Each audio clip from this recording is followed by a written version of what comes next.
Hawak-hawak ko ngayon kapare ko ay ang pinaka-best valued mid-range phone ngayon 2023 at ito lang naman ang Poco X5 Pro. Bakit kamo? Dahil sa specs at dami ng features na kayang ibigay ng device ito, for sure yung pera na ilalabas mo para bilhin to ay sulit na sulit. But hindi yan yung agenda ng video natin for today dahil nagawa na natin yan. Pwede nyo panoodin yung ating unang video about dito. Ngayon, sa video na to, ipo-focus natin kapare ko ang gaming test. Aalamin natin kung ano nga ba yung performance ng device ito sa mga game na madalas nating nilalaro at naalamin na rin natin dito kapare ko yung battery drain test sa video na to and also yung kanyang temperature na makukuha, ano yung pinakamataas at ano yung pinakamababa habang naglalaro tayo. At ang tanong, mabilis ba uminit ang Poco X5 Pro? Lahat yan sasagutin natin sa video na to, kaya ngayon, magsimula na tayo. Let's go! By the way, i-announce ko nga rin pala sa video na to kung sino yung nanalo sa ating Poco Carnival giveaway na makakatanggap ng isang special prize. Antayin ninyo yan sa dulo or sa gitna ng video na to. Anyway, simulan na natin.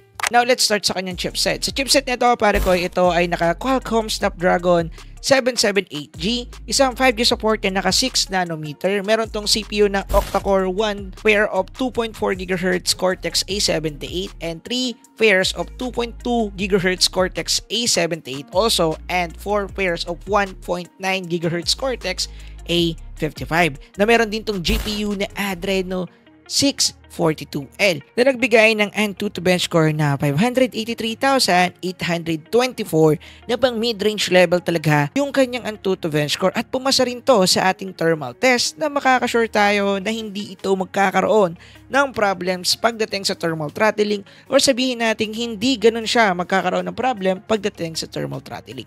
Now, let's check. So, nagsimula nga pala tayo sa MLBB. By the way, gagamit nga rin pala tayo dito ng timer para makita natin kung gaano kabilis or katagal yung pagdidrain ng kanyang mismong battery. And also, malaman na rin yung kanyang temperature at also yung performance na ito sa iba't ibang games. Anyway, pagdating na ito sa MLBB, ito yung kanyang settings. As you can see, ultra na yung supported settings na ito. At pagdating naman sa kanyang gameplay, napaka-smooth ng ating gameplay dito sa MLBB. Usually, kagaya na sinabi ko sa first review natin, ito ay overkill na pagdating sa MLBB. And usually, bago ko nga pala gawin tong video na to, nag-antay talaga ako ng 1 week para syempre makita ko at makilatis ko talaga yung performance ng device na to. At hindi naman ako nabigo dahil simula doon sa aking first review or unang laro dito sa phone na to at hanggang ngayon, after 1 week, talagang smooth na smooth ang gameplay nitong Poco X5 Pro pagdating sa MLBB. Pinapatunayan lang nito kapare ko na optimize na talaga itong 778G processor na ginamit dito sa ating Poco X5 Pro pagdating sa game na to. After ng 17 minutes sa paglalaro ng MLBB kapare ko, meron tayong temperature na nakuha na 41.4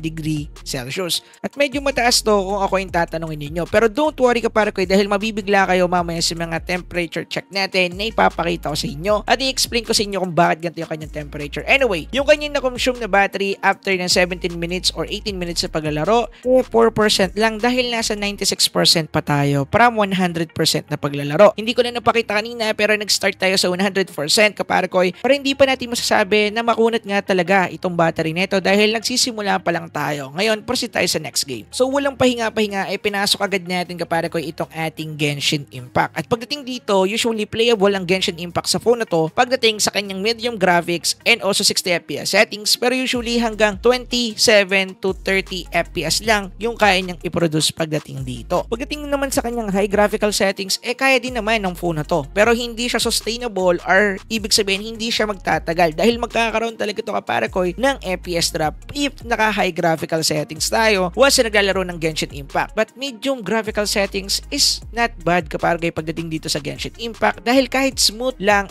napakaganda pa rin ng effects and quality ng kanilang mismong game. Yan ang gusto ko sa Genshin Impact. Anyway, pagdating dito sa Genshin Impact, tatapatin ko na kayo. Talagang nag-iinit yung phone dito and usually talagang natural naman na mangyayari yun dahil nga mabigat naman kasi talaga tong game na to. Kaya kahit nakaset up pa siya sa medium graphical settings natin, medyo umiinit yung phone na to. But don't worry kapare ko dahil naka-maintain pa rin siya sa 41 degree Celsius. So ibig sabihin parang ito na yung magiging baseline ng temperature natin if naglalaro tayo. Pero meron pa rin siyang na-heat na mas mataas na temperature na it's around 43 degree Celsius. Anyway, ito yung tinutukoy ko. After 41 minutes sa paglalaro, ito yung nakuha natin temperature. Umabot siya ng 42.1 degree Celsius. And usually, kapag nakita niyo yung HI na icon, ibig sabihin nun 43 and above degree Celsius siya. As you can see kapare ko, nami-maintain niya lang yung 41, 42 to 43 degrees Celsius na temperature. And to be honest, yung kanyang back part ay hindi ko napifeel na umiinit kapare ko. Medyo warm lang pero hindi siya totally kagaya ng phone screen na talagang mainit. Kagaya na nakikita nyo sa video. Next game naman natin kapare ko is itong ating Car X3. At pagdating dito, sinetup ko lang siya sa default settings na meron siya or supported niya dito sa game na to. Kasi hindi ko masyado maintindihan yung graphical settings and resolution settings ng game na to. Kaya hindi ko na binago or wala na akong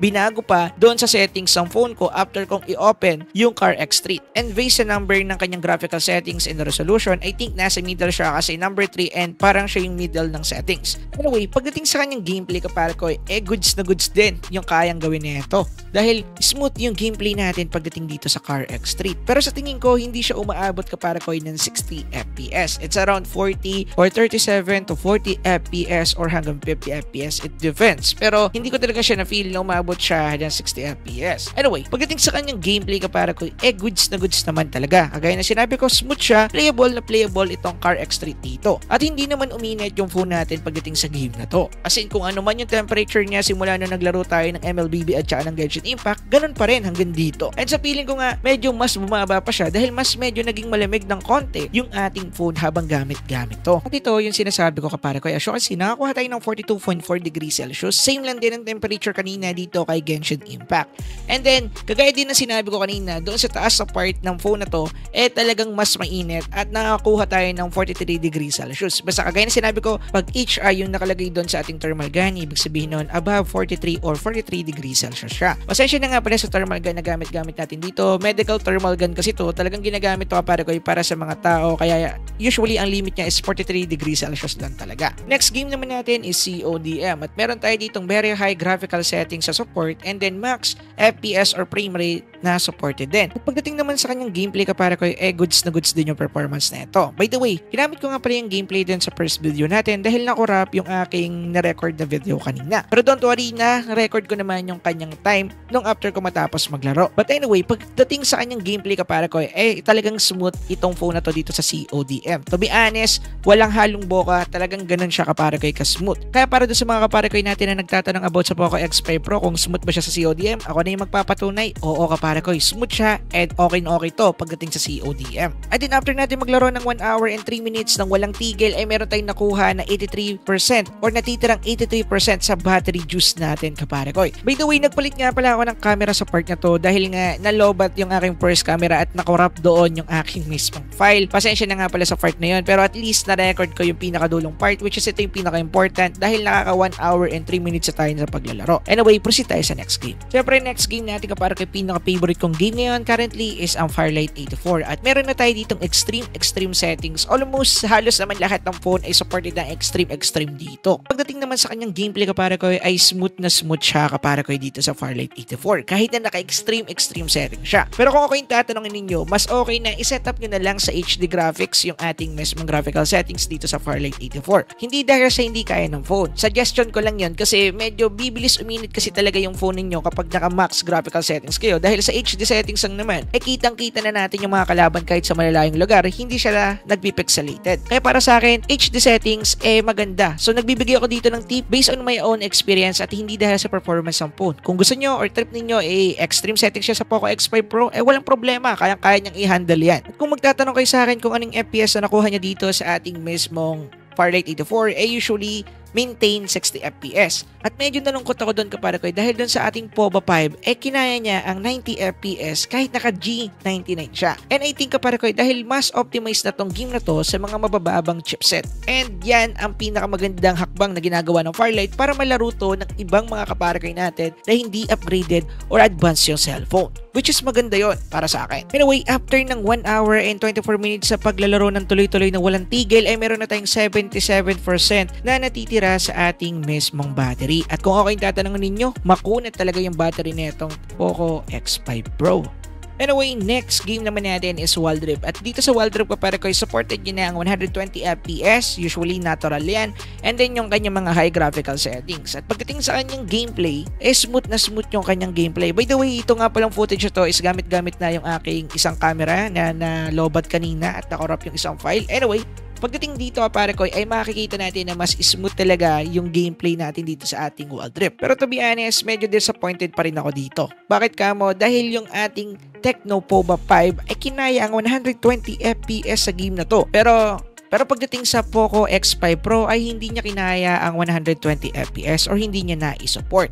Pero para sa akin ay wala naman ditong issue or hindi naman to deal breaker dahil nga 60 FPS is not bad at parang wala namang pinagkaiba ang 120, 90 FPS at 60 FPS sa isa't isa. As in, medyo smoother lang talaga ng konti yung mga yon. Pero para sa akin, wala namang masyadong pinagkaiba. Wala nang mga advantage yung makukuha doon unlike sa mga PC games siguro. Advantages yung mga high FPS game na yan dahil mas maganda yung aim mo. Pero dito, no need na para sa akin. Anyway, in overall performance naman ng ating mismong Poco X5 Pro dito sa Wild Rift ay talagang napaka-smooth. Bukod nga lang doon sa sinabi ko na hindi niya kinaya ang 120 FPS. Anyway, after ng 1 hour and 49 minutes sa paglalaro ay nakakuha tayo ng 41.1 degree Celsius at 42.8 degree Celsius sa taas na part ng ating mismong Poco X5 Pro. Ano gustuhan ko dito pare ko ay talagang hindi ganun mabilis uminit itong phone na to usually, lalo na dito sa Wild Rift. Unlike dun sa ibang mga games na nalaro natin kahit na naka-max graphical settings to. So iyon yung isa sa pinaka nagustuhan ko sa phone na to. And after ng 1 hour and 49 minutes, kagaya ng sinabi ko kanina, ay meron tayong 71% na natira pa sa ating mismong Poco X5 Pro. At mapapatunayan nito na talagang makunat yung battery netong Poco X5 Pro kasi tuloy-tuloy tayo naglaro sa loob ng 1 hour and 50 minutes, almost 50 minutes na walang tigil. Kaya talagang makikita natin dito na okay yung kanyang battery pagdating dito sa ating battery draining test. Anyway, here's my conclusion about sa ginawa kong gaming test na to. At para sa akin kapare ko ay okay itong ating Poco X5 Pro. In terms of graphical settings, FPS settings sa supported sa mga madalas nating nilalaro games and also sa kanyang battery at kanyang temperature na napuproduce. Usually, ang 41 degrees Celsius to 43 degrees Celsius is natural talaga na may hit yan ng phone natin. At hindi talaga to alarming. Pero magiging alarming to if 10 minutes pa lang or 20 minutes pa lang ng paglalaro mo, ay umabot na agad to ng ganong kataas. Pero usually sa mga gantong phone na talagang minamax out natin yung graphical settings sa kaya nila dito sa mga games na to, natural talaga na makukuha natin to. Wag lang natin aabutin yung 50 degrees Celsius, talagang parang nagpiprito ka na sa likod ng phone mo pag ganon. And to be honest kapare ko, para sa akin satisfied na ako sa kayang ibigay sa gaming part ng Poco X5 Pro dahil usually hindi ka lang naman bibili ng isang Poco X5 Pro para sa gaming part dahil pati yung kanyang camera, display talagang palag na palag sa specs. Kung gusto nyo nga palang malaman yung full specs nito, panoodin nyo na lang yung ating naunang video na ginawa para dito sa phone na to. Ngayon, ang tanong, ano yung nagustuhan ninyo at hindi nyo nagustuhan dito sa Poco X5 Pro? Comment nyo dyan sa ibaba. Yun lang. By the way, syempre hindi ko nakalimutan, ito nga pala yung mga winner ng ating giveaway. Unang-una si Ashera6208 and si John Dexter Templo 8270. Maraming salamat sa inyong pagsuporta mga kaparekoy at kayong dalawa ang naging winner.